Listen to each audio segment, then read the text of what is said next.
Well, can they do it? Will their fans forgive them? Milli Vanilli did demonstrate a lot of guts in showing up at a press conference in Los Angeles last Tuesday to confront a room full of reporters who were definitely out for blood. In the late 80s, Milli Vanilli burst onto the scene with their hit, Girl, You Know It's True. With their good looks, catchy tunes, and seemingly flawless performances, Rob Pilatus and Fab Morvan became overnight sensations. But behind the glitz and glamour lay a dark secret that would soon unravel their entire career. Enter Frank Farian, a German record producer with a history of using stand-in performers. In 1988, Farian had an album recorded by talented but unmarketable singers. Needing faces for his new project, he recruited Rob and Fab, two attractive broke dancers desperate for their big break. Blinded by the promise of fame, Rob and Fab signed contracts without reading the fine print. Little did they know, they just agreed to become the faces of one of music's biggest hoaxes. Pilatus and Fab Morvan were honored by their peers as the best, and it all came crashing down a few months later. Milli Vanilli skyrocketed to fame. 3 number-1 hits, millions of albums sold, and even a Grammy for Best New Artist. They were on top of the world. But it all came crashing down during an MTV performance in 1989.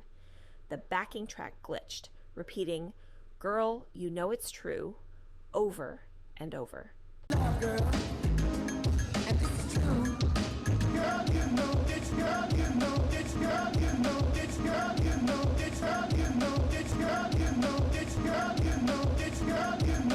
Suddenly the world began to question, were Rob and Fab really singing? As media scrutiny intensified, cracks in the facade widened. Their broken English in interviews raised eyebrows. Finally, in 1990, Frank Farian dropped the bomb. Rob and Fab hadn't sung a single note on their records. The fallout was swift and brutal. Their Grammy was revoked. Lawsuits poured in. Rob and Fab faced public humiliation on a global scale.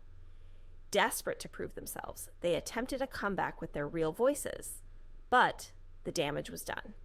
Their 1993 album sold a mere 2,000 copies.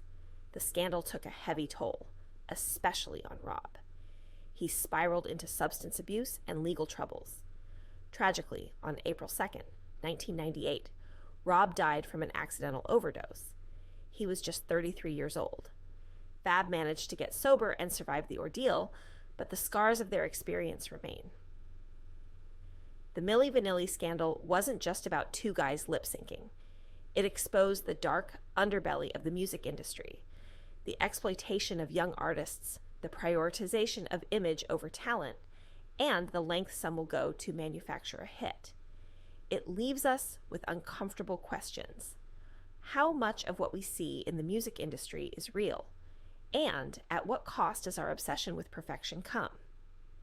Milli Vanilli's story remains a cautionary tale, reminding us that behind every polished performance and picture-perfect image, there might be a very human, very vulnerable story.